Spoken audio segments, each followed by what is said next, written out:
उत्तर प्रदेश की राजनीति में इन दिनों खूब हलचल मची हुई है। इस बार खबरें सरकार से नहीं आई, बल्कि उन्होंने तो इस सियासी उलटफेर में सिर्फ बयानबाजियां की हैं।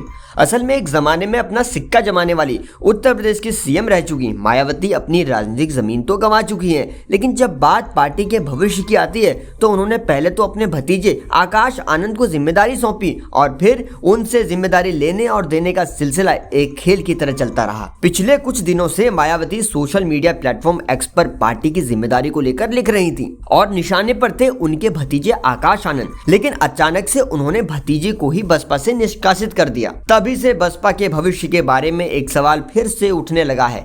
आज के वीडियो में हम आपको सियासत के अंदर की बात भी बताएंगे और ये भी बताएंगे कि कौन है रामजी गौतम, जिन पर अब मायावती का भरोसा है और ये ही बसपा के भविष्य भी हो सकते हैं। सब कुछ इस वीडियो से समझिएगा। उत्तर प्रदेश की सियासत की इस घटना के बीच दो नाम उभरकर सामने आए। मायावती ने आकाश आनंद को हटाने के बाद उनको दी गई जिम्मेदारियों को अपने भाई आनंद कुमार और सांसद रामजी गौतम के बीच बांटा है। दोनों को राष्ट्रीय कोऑर्डिनेटर का पद दिया गया है। गौर करने वाली बात यह है कि अब तक ये जिम्मेदारी आकाश आनंद के पास थी। पहले ये समझते हैं कि आखिर मायावती रामजी गौतम पर इतना भरोसा क्यों जताने लगी हैं। रामजी गौतम राज्यसभा के सांसद हैं और इससे पहले भी नेशनल कोऑर्डिनेटर जैसे बड़े पद पर जिम्मेदारी संभाल चुके हैं। रविवार को लखनऊ में जब बीएसपी की बड़ी बैठक हुई तो इसमें पार्टी की राष्ट्रीय अध्यक्ष मायावती ने रामजी गौतम को मंच पर बैठने का मौका दिया।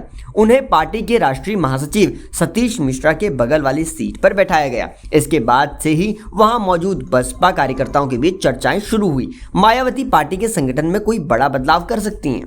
तभी से रामजी गौतम का नाम असल सुर्खियों में बना हुआ है। अब एक नजर रामजी गौतम के बारे में समझते हैं। जाटव बिरादरी से आने वाले रामजी गौतम उत्तर प्रदेश के लखीमपुर खीरी जिले के रहने वाले हैं। रामजी गौतम बहुत कम उम्र में ही डॉक्टर भीमराव अंबेडकर और बसपा की नींव रखने वाले कांशीराम की विचारधारा से जुड़ गए थे। लखीमपुर में जब वो छात्र थे तो स्कूल छोड़कर कांशीराम और मायावती की लखनऊ के बेगम हजरत महल पार्क में होने वाली रैलियों में चले जाते थे।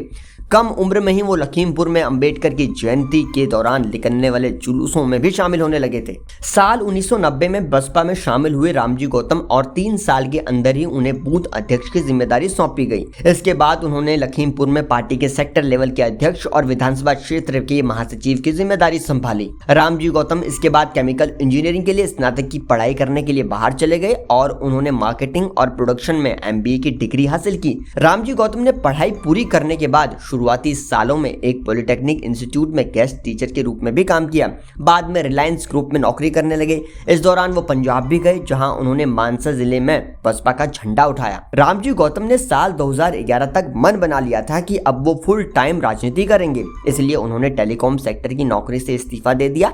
रामजी गौतम को 2014 में पहली बार बसपा अध्यक्ष मायावती से मिलने का मौका मिला। मायावती ने उन्हें बुंदेलखंड क्षेत्र में पार्टी का इंचार्ज नियुक्त किया, लेकिन 1 साल बाद ही उन्हें इस पद से हटाकर शाहजहांपुर जिले की पोवाया विधानसभा सीट का प्रभारी बना दिया गया। रामजी गौतम के काम को देखते हुए मायावती ने साल 2020 के राज्यसभा चुनाव में उन्हें राज्यसभा भेजा। मौजूदा वक्त में बसपा का संसद में सिर्फ एक सदस्य मौजूद है और वो है रामजी गौतम। जिस आकाश आनंद पर मायावती ने 8 साल खर्च किए, उसको बसपा का 2 बार का राष्ट्रीय कोऑर्डिनेटर और अपना उत्तराधिकारी घोषित किया, फिर दोनों बार हटा दिया। उनका भरोसा यहाँ तक उठ गया कि उन्हें अपने जीते जी किसी को उत्तराधिकारी नहीं बनाने का निर्णय लेना पड़ा। अब सवाल उठ रहे हैं कि आखिर क्यों आकाश उनके भरोसे पर खरे नहीं उतर सके और अब उन्होंने जिन रामजी गौतम पर भरोसा जताया है वो कितने खरे उतरेंगे या नहीं, ये तो आने वाले दिनों में ही पता चले पाएगा। वैसे मायावती कई बार रामजी गौतम को सार्वजनिक तौर पर भाई भी कह चुकी हैं।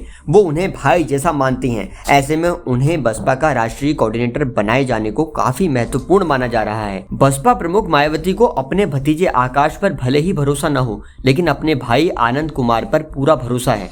उन्होंने कहा कि आनंद कुमार काफी वर्षों से राष्ट्रीय उपाध्यक्ष हैं और मेरी गैर हाजिरी में पार्टी के कई काम देखते हैं। वो पूरे देश में पार्टी के लोगों से अपना पूरा संपर्क बनाकर रखते हैं। इसकी पूरी जानकारी भी उन्हें देते हैं। इसलिए वर्तमान परिस्थितियों को ध्यान में रखकर उन्हें पार्टी का उपाध्यक्ष बनाया जा रहा है।